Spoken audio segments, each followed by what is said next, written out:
Welcome to Jewish Boy Calls His Mother. I'm your host, Sadia, and this is my mother, Ima. Hey, Ima.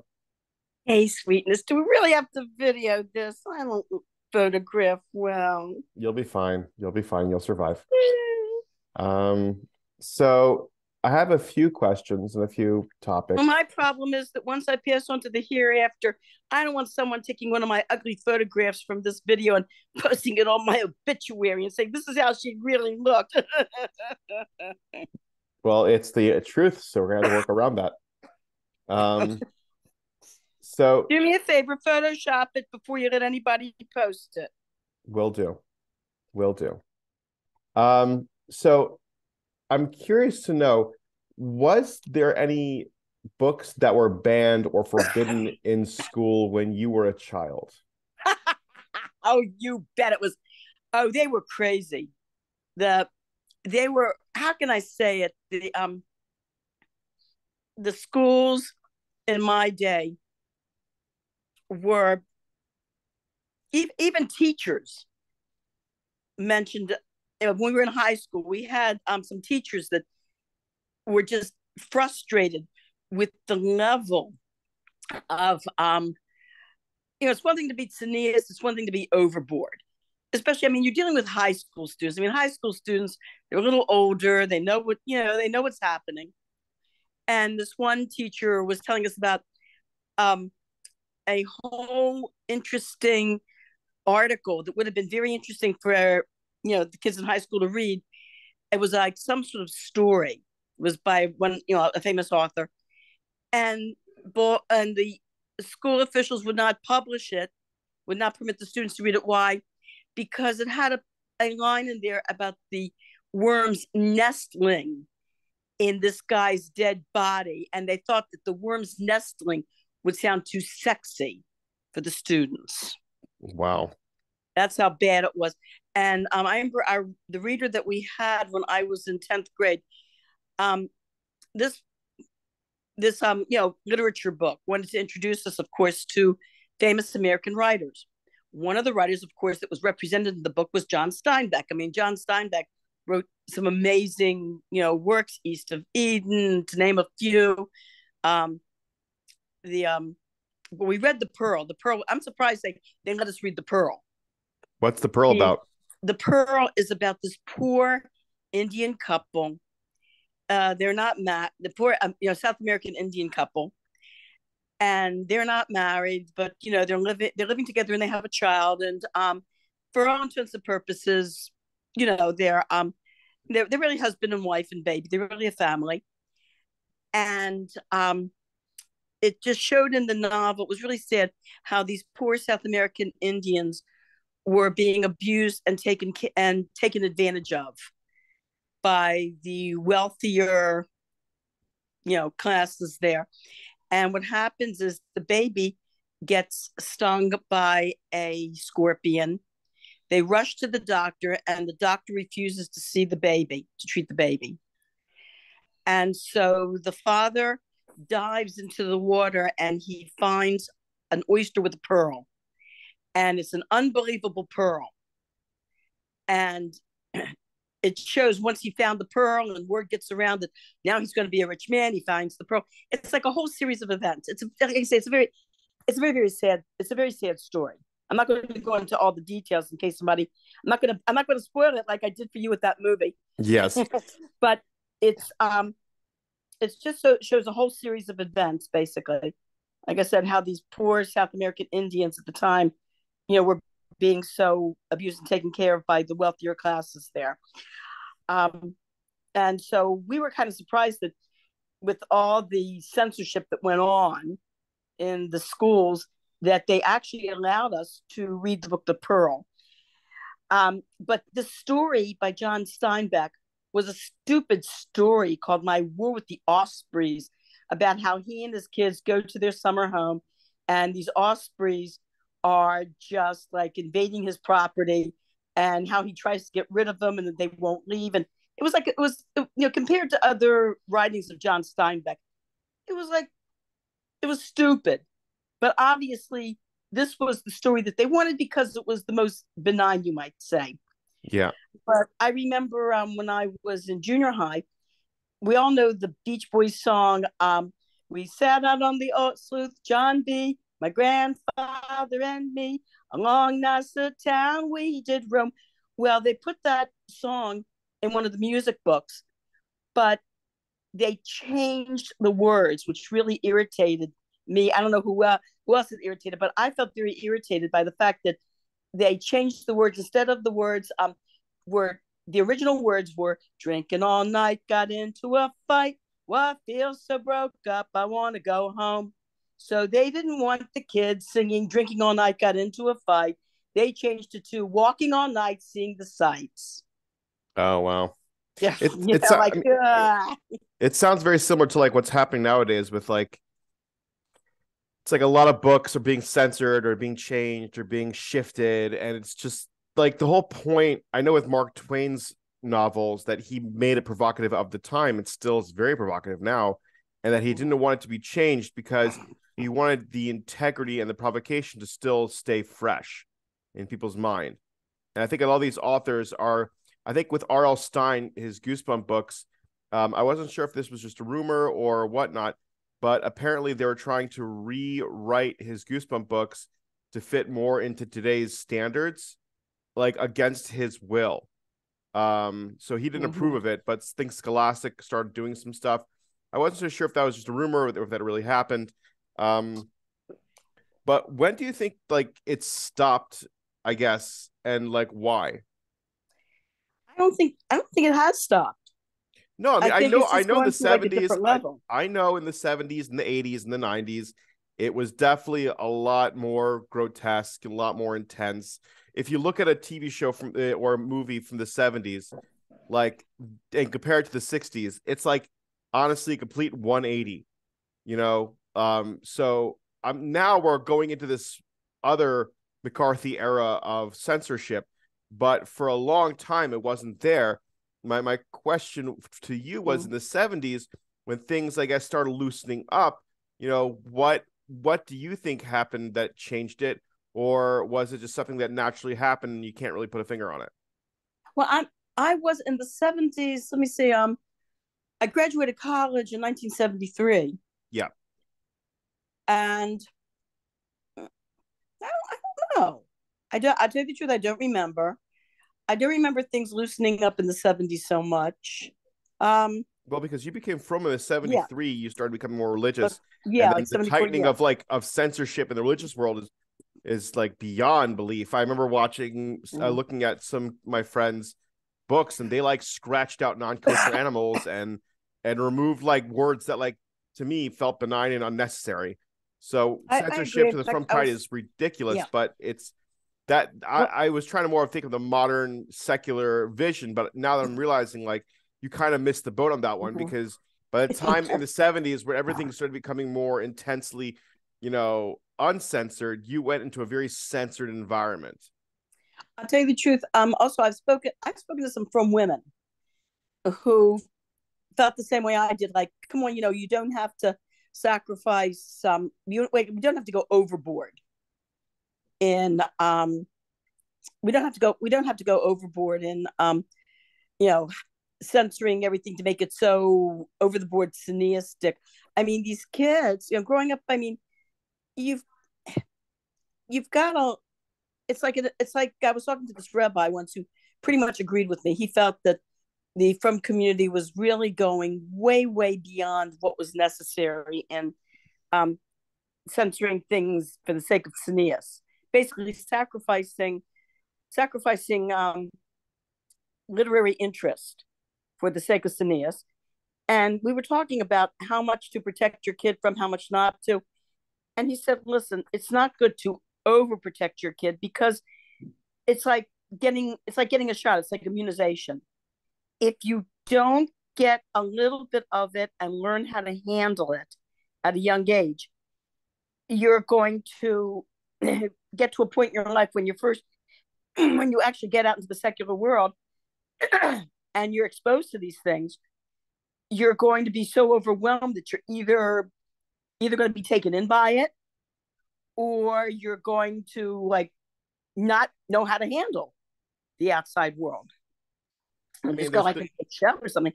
And he says that it's important for our kids to, you know, to be exposed to a little bit of the stuff and to know what's out there and to basically handle it in an appropriate way. It's like, um, oh, it's like I got a call once from a principal who said to me in a very serious tone, "Your daughter has been discussing a website." And I went, oh, my first reaction was, oh my God. Like, did she come across some sort of, God forbid, porno site or something, or, you know, something in like the dark web or something? And I got very concerned. I said, oh my goodness. I said, I said, hold on, let me talk to her.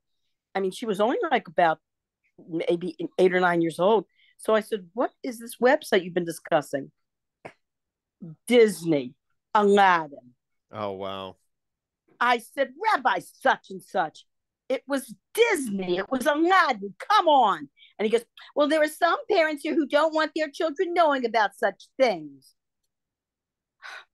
And I said to this rabbi, okay, I'll tell her not to discuss it. But quite honestly, sir, you are overreacting. Give me a break.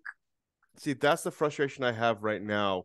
Like, thank God I don't have any kids just yet, but like the only like in Baltimore right now, the only thing I can think of that is like viable monetary wise are these very from schools who have a lot of programs to help with the finances.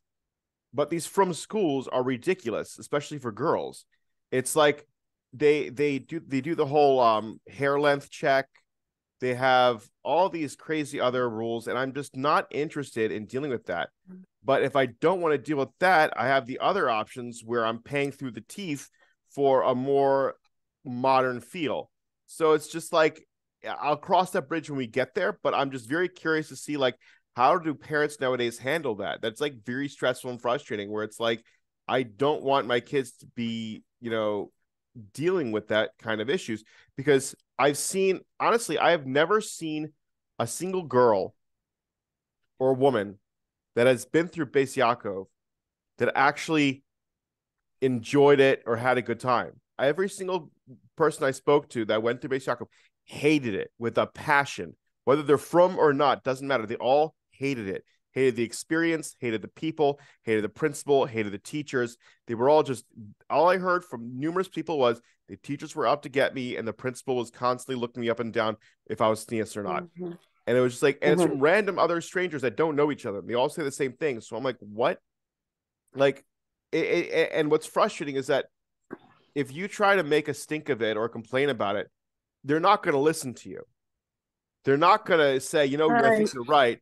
They're going to put you in their own little box of, oh, you're just a fry out. You're just an anti-religious person. You're just an anti this person. You're not really there, like understanding my situation. And I tried having a conversation with a few friends of mine who are more on the from side. And I tried to explain to them the frustrations. And he's like, well, then don't go to that school then. Who cares? Don't go to that school. I'm like, you don't understand. Financially, it's like the only option. I know. It's like, that's it. You have this place with this amount of dollars, and that's all you can handle. And it's very frustrating. And I guess for me, it's like, it's not my problem. I shouldn't care, which I think is silly in general. I think that idea of like, it's not your problem. Why do you care? It's not your problem. It's just, when people said that to me, I just found them very. But one day, God willing, it is going to be your problem. Exactly. Exactly. That's the other thing. It's like, I don't know. The only thing I can think of is just like I'll cross that bridge when I get there. Hopefully everything should be fine. I just don't want to deal with that kind of headache going to these schools and then having to tell my children to listen and obey and be obedient because that's what they want from you. Like you want someone to be an individual. You want someone to think for themselves and kind of explore for themselves, but you have to go to a place that like has not just these rules where like you got to be there by 7:30. No. Like there's like a Megillah of rules that you have to abide by. And it's just gets more ridiculous every year. And every year they try to go stricter and stricter and stricter to the point that you're so restricted you can't even think for yourself anymore. You can't believe that you have your own ideas or identity, that you have to do what everyone else says, because if not, you're a horrible human being. Yeah, I'll tell you the truth. I'm not familiar with, like, what the schools, are doing these days, because now, I I no longer have to deal with those people, Baruch Hashem. Yeah. But it's sad. I talk to parents, and there are a lot of parents who, once their kids graduate, have the same sentiments, like, oh, like, Baruch Hashem, I don't have to deal with those people anymore. And I remember we had a whole podcast about this, about, rules and regulations. Like, come on, I mean, Yeah. I tell you about, like, my high school experience, getting, when the first day, getting a whole handbook with 2 pages full of all these rules. Come on, this is, This getting a little this is much. I mean, this was a regular secular high school. but I think this is the But frustration. I think what's going on, though, with a lot of the from schools, is that as the secular world, unfortunately, is getting more and more, I'm trying to think. Let me think of a Spiraling out good of word. control. Schmutzy, Yeah. crazy. It's like a backlash. They're going the other extreme because they are so afraid that their kids are going to be exposed to all these, Nourishkeit. I guess like this, the trafe environment, or these crazy ideas. And something, you don't have to do that. It's like, have a little faith in your kids, that they're going to that they're going to they're going to be sensible, that they're going to use their common sense, that that the good relationship you have with them is going to win out in the end, and kind of relax. Because I remember in education that one of the topics that we discussed several times in my education classes was the self-fulfilling prophecy, that the idea that you're so afraid that something's going to happen, that you go overboard to try to avoid it, and inadvertently you set up the environment that makes that thing happen that you didn't want to have happen, Yeah. because you've gone so extreme. Parents are afraid their kids are going to go off the derech. Well, if you go to the extreme where you put your kid in a pressure cooker and give them the impression that this is what frumkeit is, functioning with all this, functioning in a pressure cooker, if you go to the extreme, of course your kid's probably going to go off the derech. It's going to pop.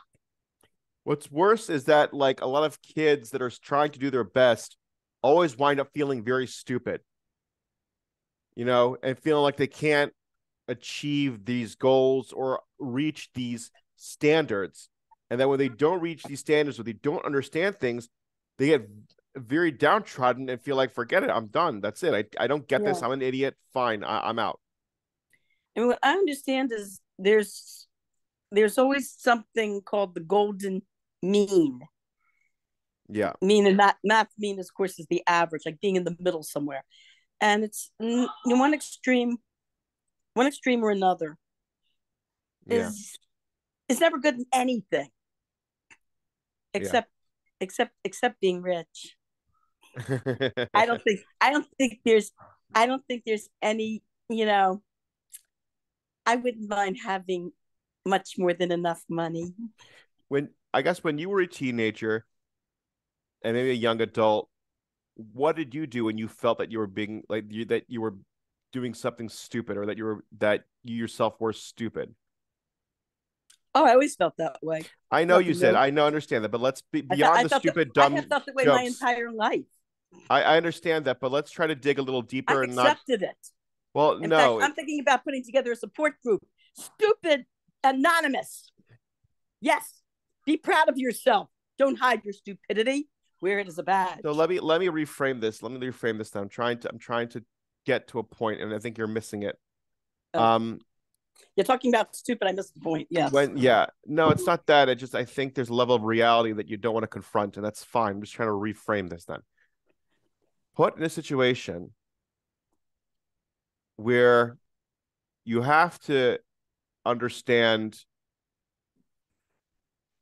A and B and C. And when you're understanding A and B and C, you missed D. That was supposed to be there. You know what? I just remembered talking about stupidity. I What? forgot. I just put some rolls in the oven. Oh gosh! Wait a minute. Basically, is this are the rolls burnt?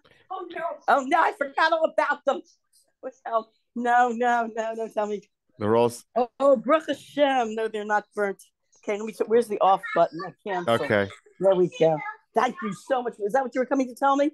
Okay. Thank you so much. Yeah. Use one of them too. Sure. Yeah. That's Wonderful. I purposely. Instead of making big So pies, having this conversation and trying to understand everything. So what I've noticed a see lot. the rolls here. See the rolls. Something nice. You see the rolls. Lovely rolls, Ema. Thank you. I purposely made rolls because we had your sister had all this flour. Mm. And so anyway, I figured if I make rolls, then people can just grab them and eat them. Yeah, like that'd be great. Here's some big chavos that we made. Some big Oh, wonderful. That is fantastic. And the little rolls, yes. Wonderful, Ema. Well, I'm very glad that you mentioned this idea about being stupid because that's what sparked my memory about that I left the rolls in the oven. Well, that's what I'm saying. I guess the whole point is maybe not feeling so guilty that you make a mistake or you miss something. And that just comes with time and patience. Thank you for shedding light on it, Ema. I appreciate it. Yes. But anyway, you know something? I think a trick to life, the main trick to living your life, is don't take it seriously. I guess you're not gonna be here that long to begin with. Don't take it seriously. Well, I mean, I understand that. But maybe also looking at life, you know, and because wait a minute. Okay, the big breads we're gonna put in the freezer. We're gonna put in the freezer. Gonna put away. But you're welcome to have the rolls. Okay, sure. All right, you good, Ema? Yes. All right. I'm going back to my room. Going back to your wonderful. I'm going back to my room. Yes. Hiding in my room, safe within my tomb. I touch no one and no one touches me. Yeah, because you're like, what? Hell? I am a rock. All right. What I was trying to get on the topic of. So what about talking about? So what about you though? Sure. I think, yeah, like Baruch Hashem, you know, I think you know the average person like yourself. Okay, you know, you handle life pretty well. You got yourself an education. You got, you know, Kanai Nahar. You're in a very nice marriage, and you know, I think it has to do with life. Life isn't perfect. Life isn't perfect, but you know something. I think just sticking in there and solving your problems and seeing things through. You know, it's all can be expected of any human being. Yeah, it's just what it is that like, you know, there's like initial reactions that people go through when they realize they made a mistake. And one thing I've noticed that I do give myself a harder time than normal. I have various theories why, but it's just they all sound silly and ridiculous. But I think one of the problems, like you mentioned about like the from Jewish schools, what surprises me a lot is that, you know, think about, I mean, a lot of the people that are in charge of these schools, I mean, they were young ones. We were all young kids and teenagers. I mean, why are we expecting our kids to be these great tzaddikim, to be like larger than life? Come on, you know, kids are kids. Loosen up a little. Let kids be kids. Well, it's funny you mentioned that because I was talking to someone yesterday, and I was explaining to them how I reached my conclusion of how I conduct myself at work. And what I did was I understood the mentality growing up in the Jewish day schools, how medoctic and careful everybody was, you know, about every single hair and nook and cranny, and they were like splitting hairs on this, that, and the other, and you like go weiter and you learn for like 5 hours about one little thing. So it's very detail oriented. and I'm in a career that's very detail oriented. So I said, okay, what if I just took that energy and that information and put that into architecture?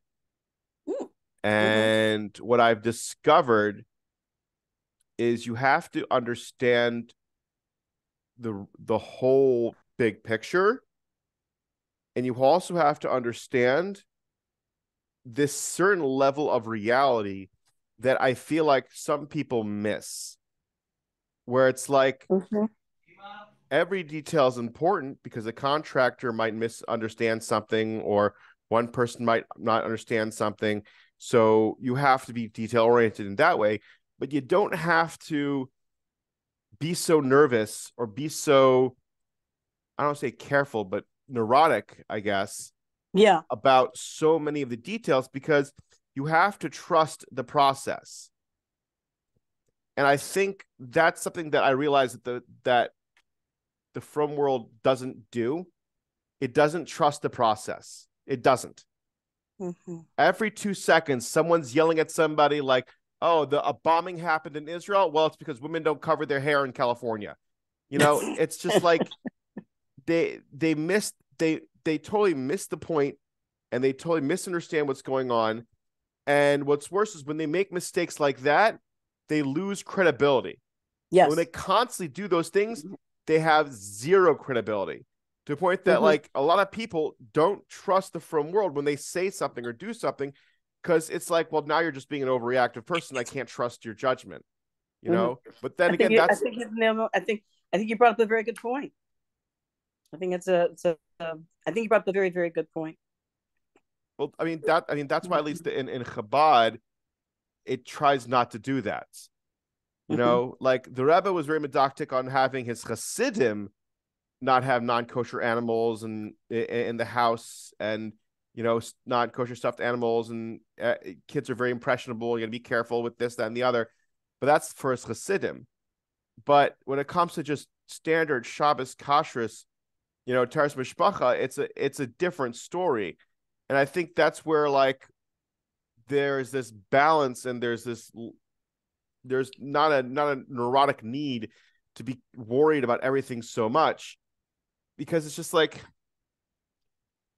I remember growing up in TA and like some moments feeling like God's going to strike down on you if you don't do it the correct way. Like if I Mm-hmm. went ahead and I davened and said mispronounced one word, like that was the angel trying to go up to Hashemayim and he wasn't able to, and it's all your fault because you mispronounced everything, and now the world's going to an end. And it's just like, Did they really tell you that? yes, yes, yes, Ah. that is real, Ima. That is real. Oh my That gosh. is real. There are Oh my gosh. many things happen in schools that we just didn't tell you, or we've told you and it went over your head. But yes, that's one of many things that were very real. And it's like I've learned to balance it myself, because I got my smicha. I'm comfortable Mm-hmm. with what I'm capable of. I'm comfortable with what I'm doing, and where I am, and I'm trying to move forward, but I'm not. I think it's very funny, because I had this one problem with my principal one time.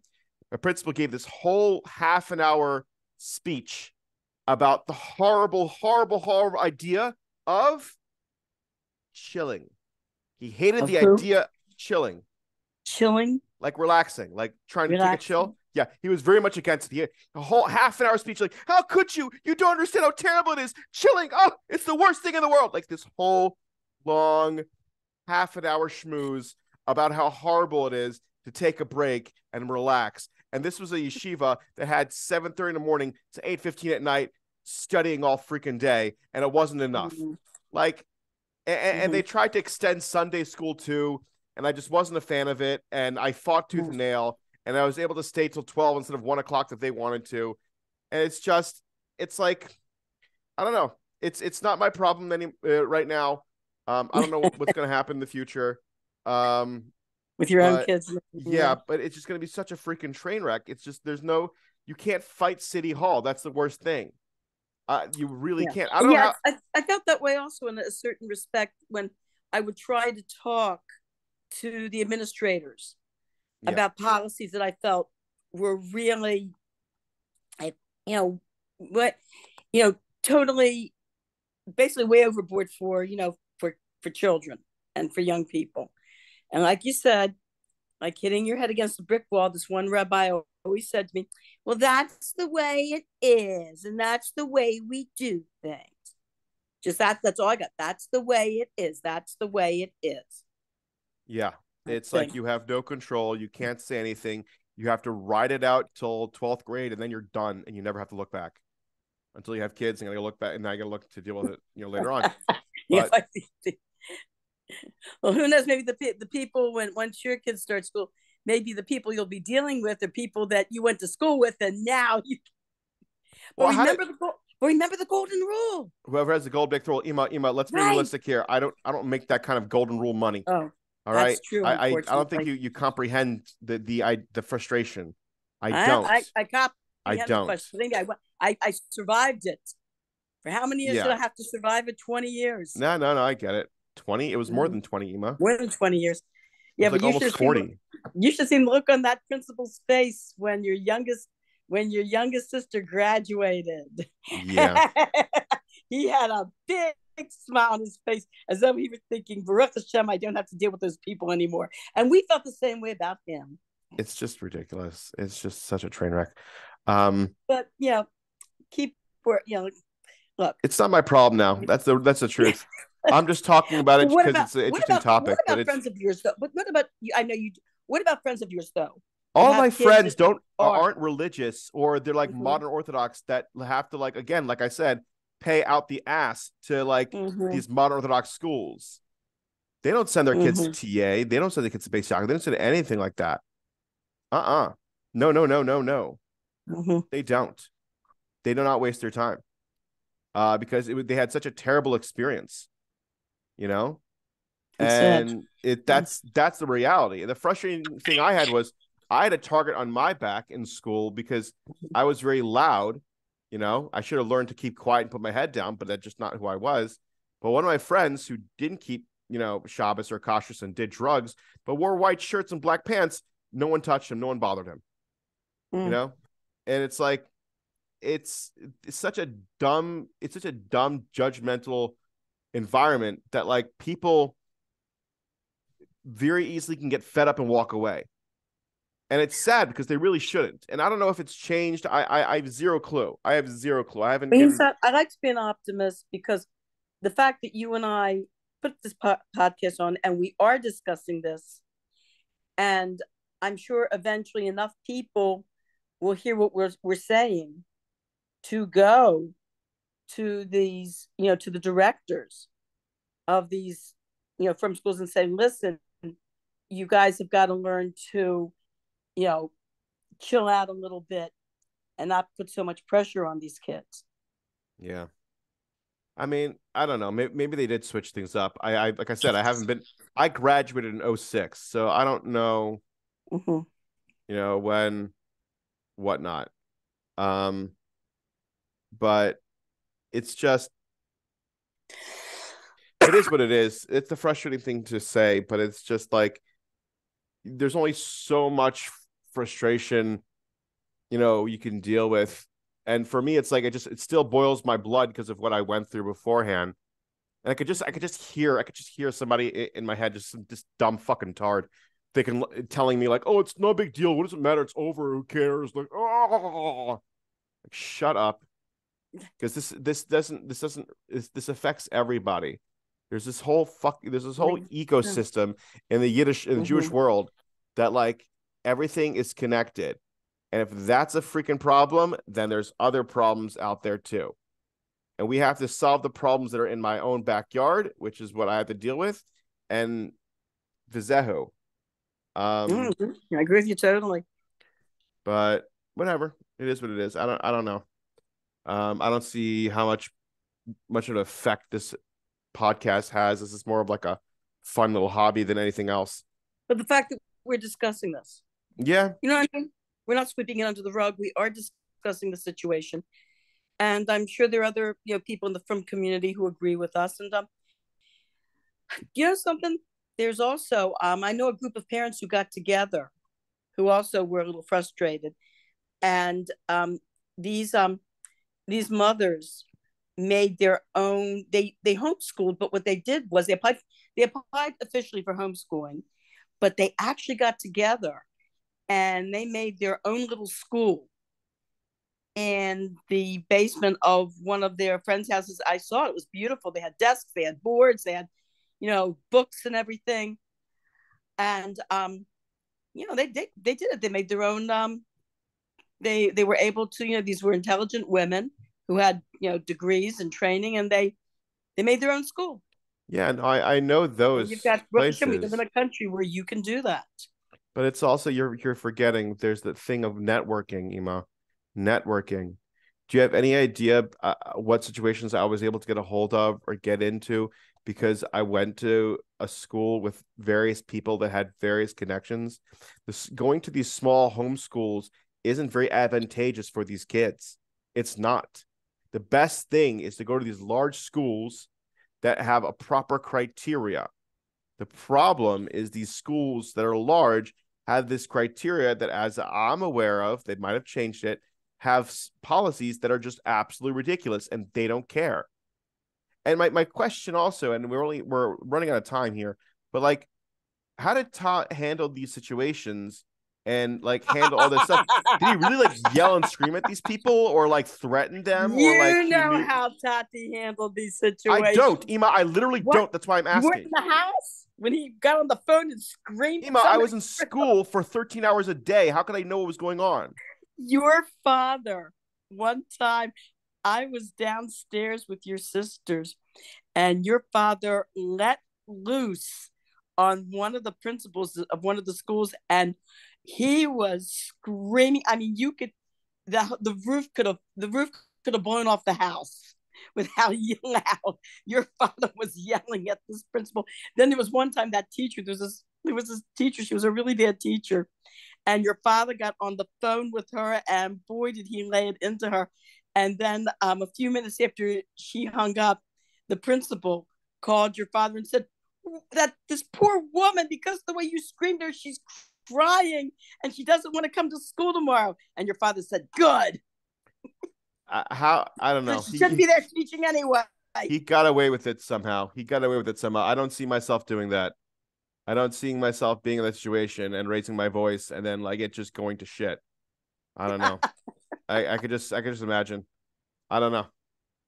It's because even you're forgetting. Like I was in school for 13 hours a day Mm-hmm. from September to June, and then got Mm-hmm. shoved into shitty summer school camps where I learned again for like 6 hours throughout the day, and then played baseball at 90-degree weather where I sat in outside right field doing nothing. Like it was just Well, constant. at least you got in right field. I was such a lousy ball player. They put me in left outfield. And when Ema I would left. ask them how far should I go, they would say, keep going. No, right outfield is the worst position. Left Oh, field and left outfield are actually good positions in baseball. oh, I didn't know that. All I know Yes, is that they put me yes. so far out one time, I laid down in the grass and just went to sleep. Cute. Yeah. It's just, I wrote, I don't I know. wrote a story. I wrote a story about that too. Yeah. Yeah. I had someone going falling asleep and then waking up in like King Arthur's court and whatnot. No, don't you remember the little heavy hitter?